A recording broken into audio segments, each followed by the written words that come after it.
여러분 지난주에 설교 말씀 기억나십니까? 감사 신앙을 회복합시다. 이런 말씀으로 하나님 말씀을 나눴습니다. 오늘 우리가 영상을 보았던 것처럼 헬렌 켈러, 만일 3일 동안만 내가 눈을 뜰 수 있다면 우리가 늘 잊고 사는 평범한 우리의 작은 일들까지도 우리가 감사해야 된다. 이 말씀을 지난주 우리는 하나님으로부터 말씀을 받았습니다. 이제 오늘은 추수감사주의를 맞이하여서 범사에 감사하라. 이것이 그리스도 예수 안에서 너희를 향하신 하나님의 뜻이니라. 이 말씀을 통해서 다소 어려운 제목이에요.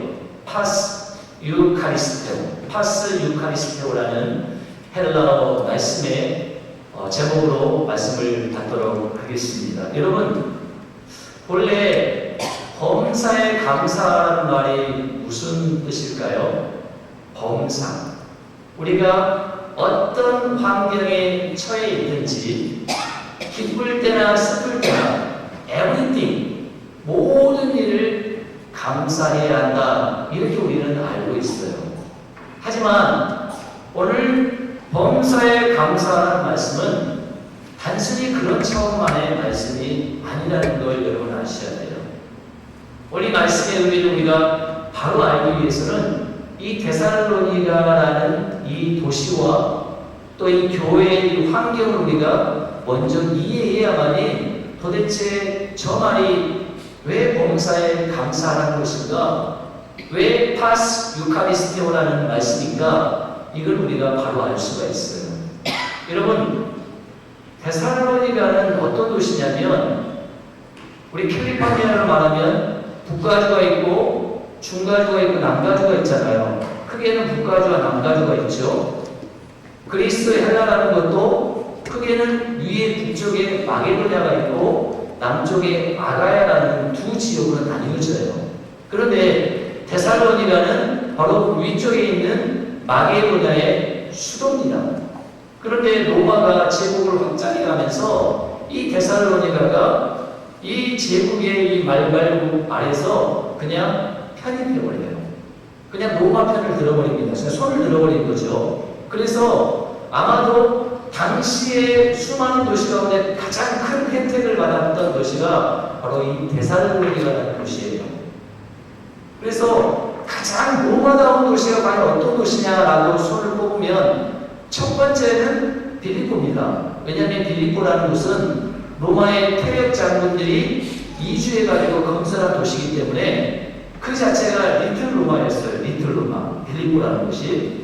그리고 두 번째로 가장 로마다운 도시를 말할 때 바로 데살로니가 이거를 꼽습니다.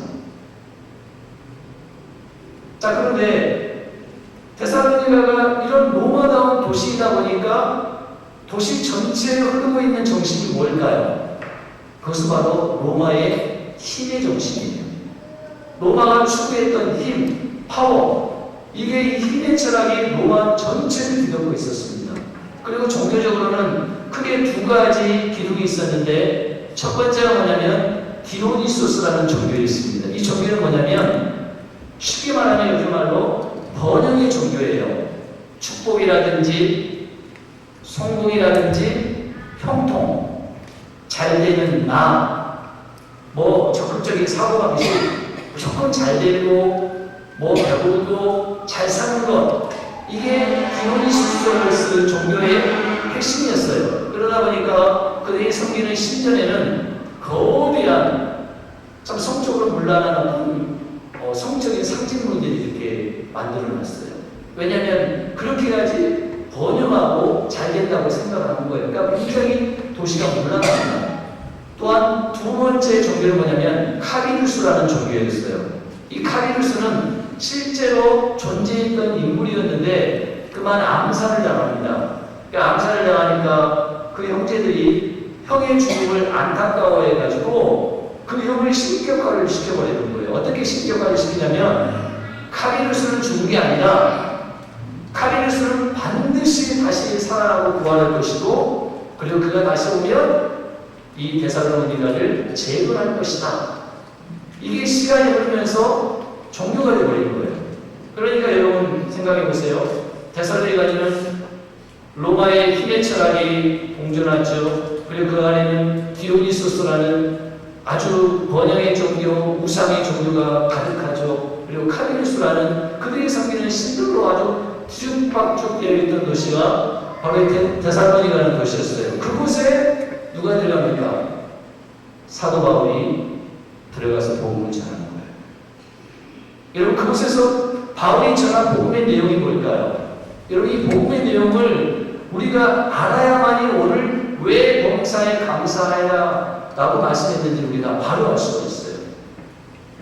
여러분, 신약 성경의 역사책으로 말하는 사도행전 17장인가요? 17장에 오면 2절에 이런 말씀이 있습니다. 바울이 자기의 관례대로 그들에게 들어갔어요. 그들이 누구냐면 바로 데살로니가 도시에 있는 사람들에게 들어간 거예요. 자, 거기서 뭐합니까? 새 안식일에 성경을 가지고 강론해요. 자, 여러분, 새 안식일은 뭐냐면 안식일을 3번 지낸 겁니다. 그러니까 3주, 37에 20일, 그러니까 21일 동안 데살로니가라는 도시에서 복음을 전한 거예요. 하나님의 말씀을 강론했어요. 그 내용이 뭐냐면 17장 3절에 나와요. 17장 3절 같이 한번 읽어볼게요. 시작. 뜻을 풀어 그리스도가 해를 받고 죽은 자 가운데서 다시 살아나야 할 것을 증언하고 이르되 내가 너희에게 전하는 이 예수가 곧 그리스도다. 따라서 하겠습니다. 예수가 곧 그리스도다. 바울이 전한 것은 다른 게 아니었어요. 예수님이 그리스도라는 거예요. 여러분, 그리스도가 뭐죠? 그리스도가 예수님입니까? 그리스도가 뭐예요? 네, 맞습니다. 헬라 말로 기름 부음 받은 자가 그리스도예요. 이걸 구약으로 히브리 말로 그대로 번역하면 뭐예요? 메시아예요. 여러분, 구약 성경에 보면 기름을 부어서 마치 메시아를 대리했던 세 직분이 있어요. 누구예요?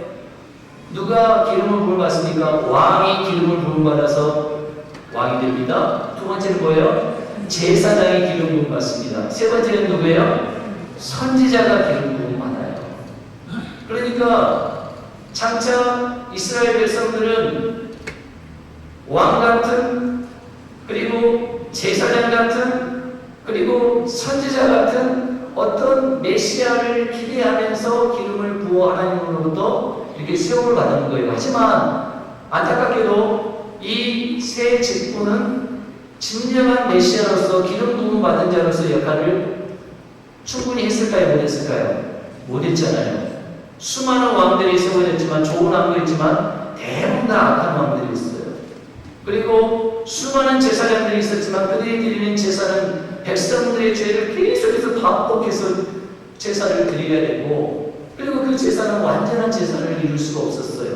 물론 그림자로서 제사를 드렸지만 선지자도 마찬가지입니다. 하나님의 말씀을 띄워냈던 선지자가 뭐 참 선지자만 있었나요? 거짓 선지자들 얼마나 많았습니까? 그리고 그 하나님의 말씀을 선포한 것이 온전히 다 이루어지지 않았어요. 그러다 보니까 백성들의 마음속에는 누구를 기대하는 거예요? 진정한 메시아를 기대하는 거예요. 그저 지금 현재 있는 왕과 같이, 제사장같이, 선지자같이 불완전한 그런 직분이 아니라 완전한 왕 중의 왕, 킹 오브 킹, 완전한 제사장, 그것도 그냥 제사장이 아니라 대제사장, 직접 단 한 번의 제사로 우리 모든 인류를 다 죄를 대속하시는 진정한 제사장, 그리고 하나님의 말씀을 그냥 받아서 전하는 것이 아니라 말씀 그 자체로 오신 진정한 선지자, 말씀이 육신이 되어 오시는 분, 그분을 기대하는 거예요. 그게 메시아 대망사장이 그때부터 생긴 거예요. 그런데 바로 그 메시아가, 바로 그 기름 부음 받은 그리스도가 누구라는 거예요? 예수라는 거예요. 나사렛에서 자란 그 나사렛 예수가 바로 그리스도였다는 것입니다. 우리 인간의 모든 죄와 인생의 답을 가지고 오신 그 그리스도가 바로 예수였다는 이 사실을 선포하는 거예요. 그 예수가 어떻게 해요? 우리 죄를 대신해서 해를 당하셨잖아요. 십자가에 죽으셨습니다. 그리고 3일 만에 부활하셨다는 것. 여러분, 예수님이 그리스도였다는 것은요, 천지가 배력할 만한 어마어마한 메시지예요. 복음 중에 복음이었어요. 여러분, 세상에 나가서 예수님은 그리스도입니다. 여러분, 선포해야 돼요. 그럼 그리스도가 뭔가 세상 사람 잘 못 알아듣잖아요. 그럼 뭐 해야 돼요? 예수님은 여러분들의 죄를 위해서 십자가에 죽으셨습니다. 예수님을 믿지 않으면 여러분 지옥 갑니다. 정확하게 선포하는 거예요. 이것만큼 완벽한 메시지가 없어요. 그거를 데살로니가라는 도시에서 3주 동안 복음을 전하는데, 여러분, 복음이 전해지면 항상 두 가지가 상반되게 나타나요. 그 복음을 받은 사람과 반대로 거부하는 사람이 있어요. 여러분 한번 해보세요.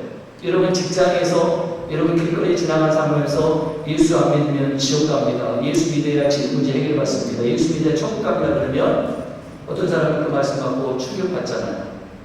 인생에 많은 고민이 있었는데 그 말을 듣고 충격받고 예수 믿어 기쁨을 누리는 사람이 있는가 하면, 또 어떤 사람은 미친 사람 아니냐고 그러잖아요. 근데 데살로니가는 똑같았어요.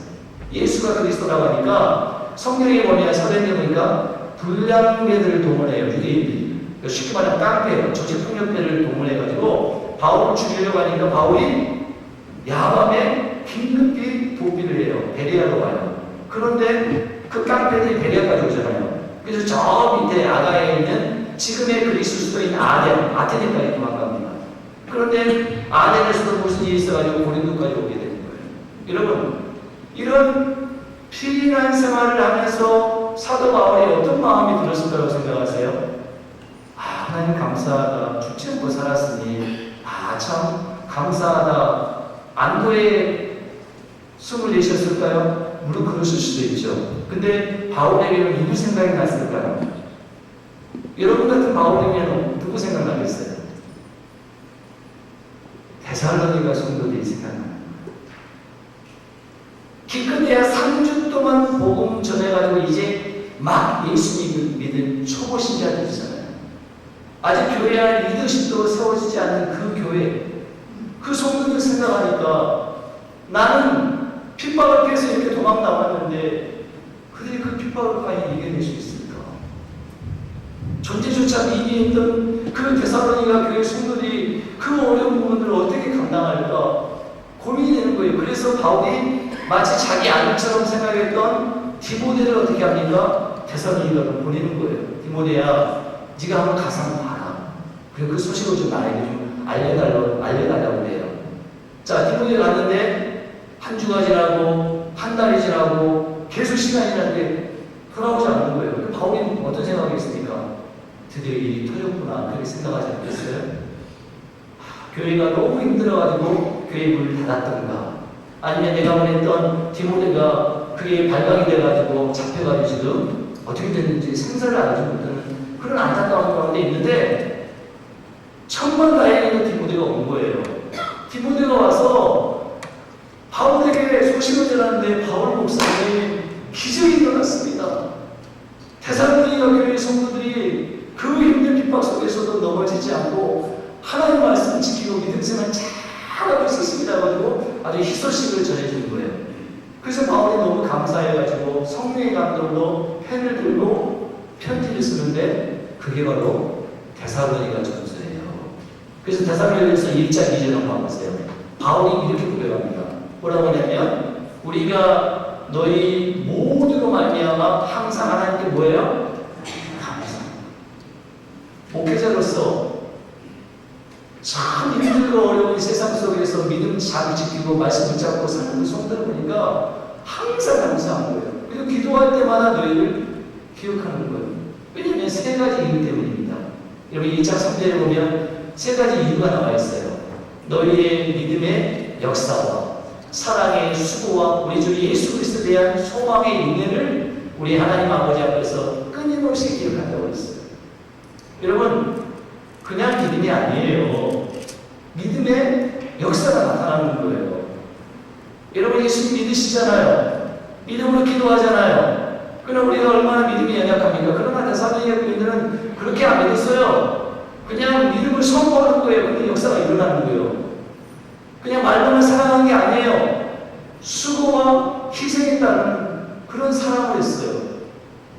그 힘든 가운데 성도들 가운데 혹시라도 병에 걸리고 또 연약한 부분이 있고 힘든 일이 있으면 뭐 자기를 다 그냥 내비두고 찾아가서 수고하고 희생하면서 그렇게 사랑을 실천했어요. 뿐만 아니라 막연히 참고 인내한 것이 아니라 장차 오실 재림하신 예수 그리스도, 예수 그리스도에 대한 소망이 있네. 다시 오실 예수님을 바라면서 이렇게 소망을 한 겁니다. 이게 데살로니가 성도들의 소식이었어요. 여러분, 그렇다면 과연 데살로니가 교회에 이 정도로 믿음 생활 잘하면 뭔가 환경이 좋아서 이렇게 신앙생활을 했을까요? 천만입니다. 여러분 1장 6절에 보면 이런 말씀이에요. 데살로니가 당시 상황이 어땠냐면 또 너희는 많은 환난 가운데서 성령의 기쁨으로 말씀을 받았어요. 여러분 아주 중요한 내용이에요. 데살로니가 교회 그 도시 안에서는 예수를 믿는다든가 이런 제가 말씀드렸잖아요. 디오니소스 그리고 카비루스 그 도시에 당연히 믿어야 될 그 종교를 개종해가지고 다른 종교를 믿는다는 것은 그 자체가 죽음입니다. 그래서 많은 환난을 각오해야 됐어요. 그러니까 사회 시스템 자체가 아예 다른 종교를 믿을 수가 없는 거예요. 그럼에도 불구하고 데살로니가 교인들은 성령의 기쁨으로 말씀을 받아서 누구를 본받아요? 우리와 주를 본받았어요. 우리가 누구겠어요? 바울과 그 일행들입니다. 이런 바울이 그 일행들이 지금 어떻게 지금 고린도까지 왔습니까?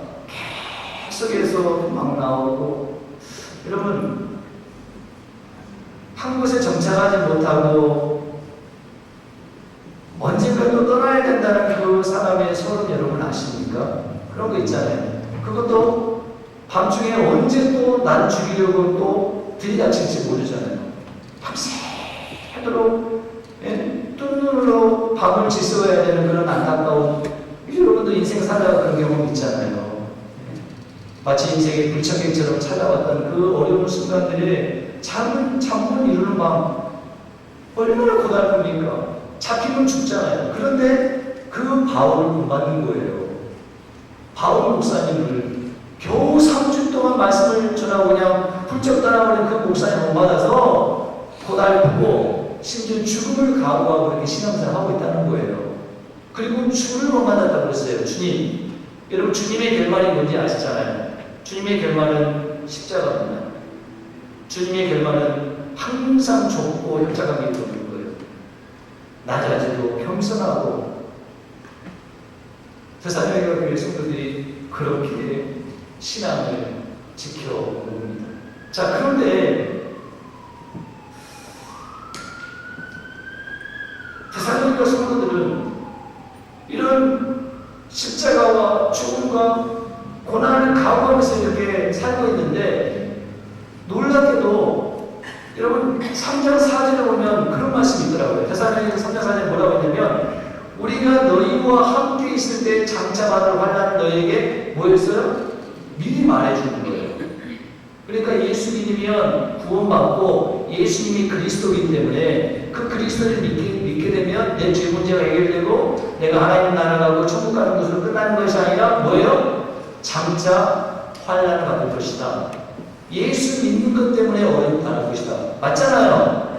우리가 예수 믿기 때문에 정직하게 살아야 되기 때문에 다만 고난이 있잖아요. 세상 사람들은 이리저리 타협하고 거짓말하고 속이면서 이 책임에서 살지만 우리는 그렇게 살면 안 되잖아요. 그걸 사도 바울이 이미 다 얘기해 주는 거예요. 여러분 같으면 어떻겠어요? 여러분 같으면 이런 말씀 들으면 어떻겠습니까? 여러분 왜 교회 나오십니까? 왜 여러분 예배 드리십니까? 하나님 앞에 복 받고 내 자녀 잘 되고 건강하고 내 기도 다 들어주기를 원하잖아요. 맞습니다. 하나님은 우리를 구원하실 뿐만 아니라 풍성하게 해주세요. 그러나 만일 제가 맨날 강단에서 여러분 예수 믿으시죠? 믿으시면 반드시 어려움 당합니다. 그 믿는 것 때문에 반드시 세상에 나가면은 왕따 당하고 핍박 당하고 사업 성공할 것 같죠? 실패할 수도 있습니다. 몸 건강할 것 같죠? 천만의 말씀 더 아플 겁니다. 이런 소리가 하면 여러분 어떻게 하겠어요? 아마 교회 문을 방치하고 나가실 분이 한두 분 있을 것 같아요. 그런데 데살로니가 교회는 그러지 않았어요. 그걸 하나님의 말씀으로 받습니다. 그리고 진짜로 환란이 딱 들이닥쳤을 때 어떻게 생각했어요? 맞구나. 바울 목사님 말씀이 맞는 거구나. 예수 믿는 게 이거구나. 이게 깨달아지는 거예요. 그래서 더욱 의연하게 그 모든 고난과 시련들을 담대하게 감당하게 된 것입니다.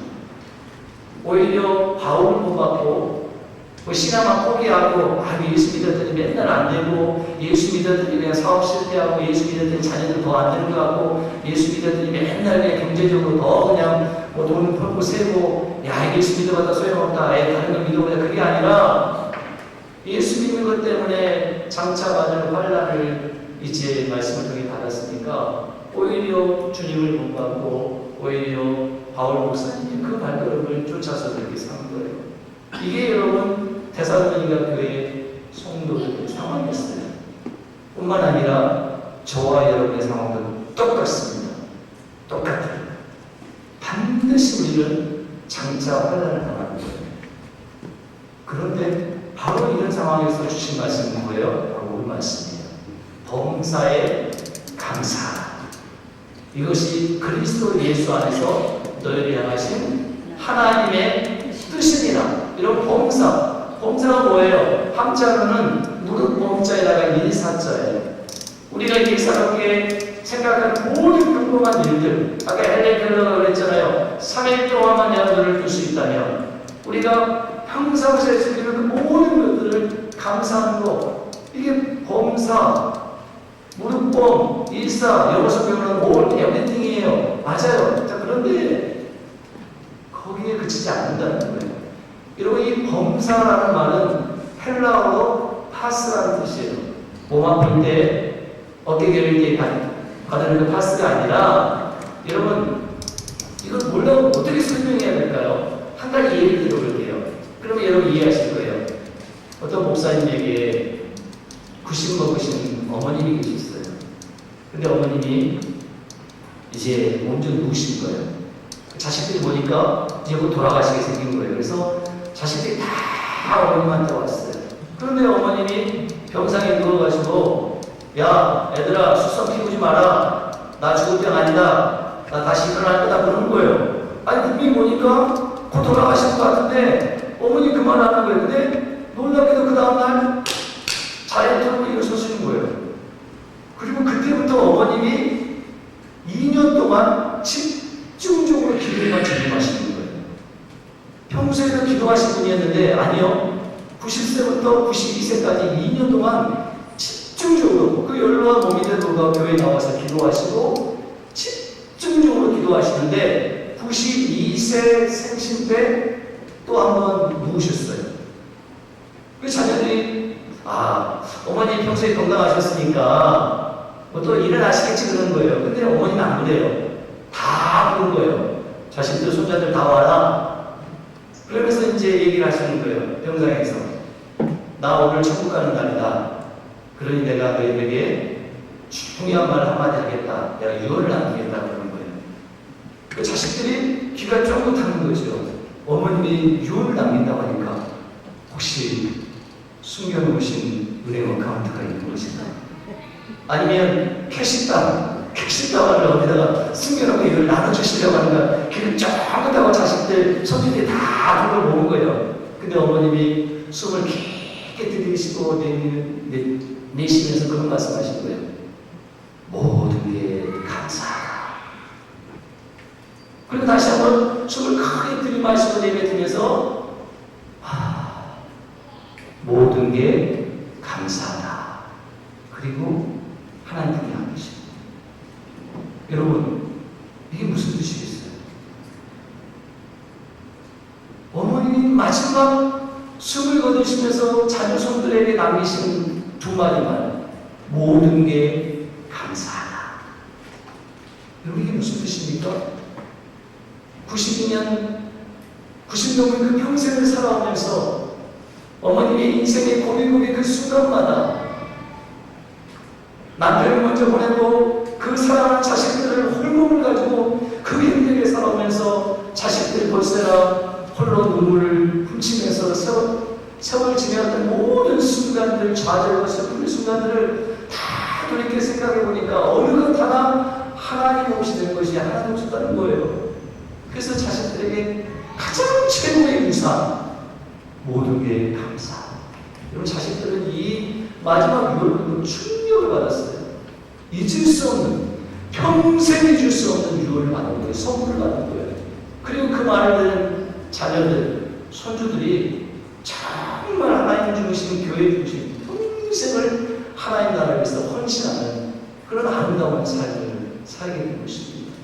여러분, 오늘 파스가 그런 뜻이에요. 그냥 단순히 all, everything이 아니라 어찌 보면 영어 성경으로는 좀 보이죠? whole이라는 단어가 더 어울릴 거예요. whole, 온전한, 통전적이고 총체적인 인생의 삶의 기쁨과 좌절과 모든 순간순간을 다 입체적으로 하나님의 시각에서 보니까 이게 다 포함된 거죠. 우리도 마찬가지지 않습니까? 여러분, 올 한 해를 한번 돌아보세요. 우리가 찬양을 통해서 길가의 장미꽃 감사, 장미꽃 가시 감사. 여러분, 얼마나 우리 인생 가운데 많은 어려운 일들이 있었습니까? 그리고 여기까지 왔어요. 그리고 앞으로 여러분들은 혹은 10년 그 이상 인생을 살아갈 텐데 여러분의 인생을 마지막 마감하면서 눈을 감으면서 우리가 고백할 수 있는 게 뭘까? 바로 이 파스가 아닐까요? 범사. 결국 다 하나님이 하신 거에 대해서 감사할 수밖에 없는 거죠. 모든 일에 대해서. 그래서 감사하라는 이 말은 무슨 뜻이냐면 유카리스토예요. 그래서 오늘 말씀 제목이 파스 유카리스토. 여러분, 이 유카리스토는 감사라는 말은 굉장히 중요한 말이에요. 이것은 주전 2세기경까지만 사용되는 말인데요. 지금부터 한 1800년 전에 이게 언제 사용되냐면 성만찬 때 사용됩니다. 여러분, 성만찬은 누구를 기념하는 거죠? 성만찬은 누구를 기념합니까? 예수님. 예수님의 죽으심을 기념하는 거예요. 이게 무슨 말이냐면 진정한 감사, 진정한 유카리스토는 예수님의 죽음, 십자가의 고난, 이것이 기초하는 감사만이 진짜 감사라는 거예요. 여러분, 주님의 고난과 죽음이 없는 그것을 통과하지 않는 감사는 사실은 아무런 의미 없어요. 저는 그렇게 생각해요. 여러분, 아픈 몸 건강하게 준 거 감사하죠? 그렇죠? 풍성한 일을 보세요. 이런 열매 맺는 것 얼마나 감사합니까? 자식 잘 되는 거 감사. 여러분, 이런 감사는요, 세상 믿지 않는 사람들도 일반 사람들과 하는 상대적인 감사인 것입니다. 여러분, 모든 것이 우리가 헬렌 켈러가 보여줬던 그 감사, 우리가 지난주에 설명드렸던 감사 시간, 작은 것은 감사, 그 모든 것이 감사가 참된 감사가 되려면 예수 그리스도의 죽음의 기초가 되어야 되는 거예요. 내가 죽어야 할 자리였는데 예수님께서 죽으셨잖아요. 내가 손해보고 내가 희생하고 내가 낮아져야 될 자리였는데 예수님 대신 죽고 낮아지고 대신 희생해 주셨잖아요. 결국 예수님의 십자가를 기초하는 그 감사만이 참된 감사가 된다는 거예요. 그게 없으면 사실은 다 상대적인 감사입니다. 여러분, 다른 사람은 집을 사지 않았는데 나는 집을 샀다, 감사하다. 여러분, 이건 예수 이름을 빌리지 않아도 다 감사할 수 있는 거예요. 여러분, 과연 여러분에게는 어떤 감사를 하고 있는지 묻고 싶습니다. 오늘 여러분이 아마 추수감사절을 맞아서 크든 작은 정성을 담아서 예물도 드리셨을 것이고 또 이 자리에 그 마음을 담아서 예배를 드릴 텐데 어떤 마음을 가지고 여러분 감사하십니까? 세상 사람들이 다 하는 그런 상대적인 감사를 여러분 하십니까? 여러분, 예수님의 죽음이 기초가 되는 절대적인 감사, 유카리스테오 감사, 거듭남의 감사가 저와 여러분의 입술 가운데 고백되어지기를 주님 이름으로 축복합니다. 만일 여러분 안에 이 감사만 회복된다면 그 사람은요, 세상 다 이루고 행복해요. 맞죠? 아무것도 없어도 감사할 수 있어요. 그러나 반대로 이런 감사를 하지 못한 사람은요, 다 누리고 있어도 실상은 아무것도 없는 거예요. 왜냐하면 그 감사가 없으면 또 실망하기 때문에. 그렇지 않겠습니까? 사랑하는 성도 여러분, 파스 유카리스테오, 이 감사를 할 수 있는 저와 여러분 되었으면 좋겠습니다. 그래서 이 감사는요, 놀라운 하나님의 메시지가 담겨 있어요. 범사의 감사. 이것이 그리스도 예수 안에서 너희를 향하신 뭐라고요? 이게 하나님의 뜻이래요. 여러분, 이 뜻이라는 말은 뭐냐면 하나님의 의지라는 겁니다. 의지. 여러분, 우리가 무언가를 계획하면 반드시 그 안에 뜻이 있고 의지가 담겨 있잖아요. 하나님도 마찬가지예요. 하나님이 계획하신 것에는 반드시 하나님의 의지가 있고 그 의지를 반드시 이루세요. 여러분, 하나님의 의지는 반드시 성공하는 의지입니까? 실패하는 의지입니까? 반드시 성공해요. 맞죠? 뭐 대표적인 예가 뭡니까? 죄인된 우리를 위해서 주심을 약속하신 예수 그리스도를 하나님께서 보내주셨잖아요. 여러분, 십자가는 하나님의 의지가 담겨있는 놀라운 자리예요. 그래서 로마서 5장 8절에 사도 바울이 뭐라고 합니까? 우리가 아직 죄인이었을 때 그리스도께서 우리를 죽으심으로 하나님께서 우리에게 대한 자기의 사랑을 확증해 주셨어요. 하나님의 의지와 하나님의 계획 속에 확증해 주셨어요. 십자가에서. 사랑하는 성도 여러분, 하나님께서 계획하신 그 의지는 반드시 이루심을 믿으시기 바랍니다. 그래서 범사에 감사하라. 왜냐하면 이는 그리스도 안에서 너희를 향하신 하나님의 뜻이라고 말씀하는 것입니다. 여러분, 우리가 아무리 세상에서 혼돈 속에 살고요, 힘들고 어렵게 산다 할지라도 반드시 하나님의 의지를 가지고 저와 여러분 가운데 파스 유카리스테오, 범사에 감사하게 하실 것입니다. 바라기 추수감사를 마치면서 지난주에 우리가 일상적인 감사했다면 오늘은 진짜 감사, 절대적인 감사, 예수님의 죽음과 십자가를 통과하는 감사. 지금은 몰라요. 여러분, 마지막 그 92세 어머님의 마지막 숨을 거두면서 모든 게 감사하다. 이 감사가 내 의지가 아니라 하나님 뜻 가운데 여러분 모두 입술 가운데 고백되어지기를 주님의 이름으로 축복합니다.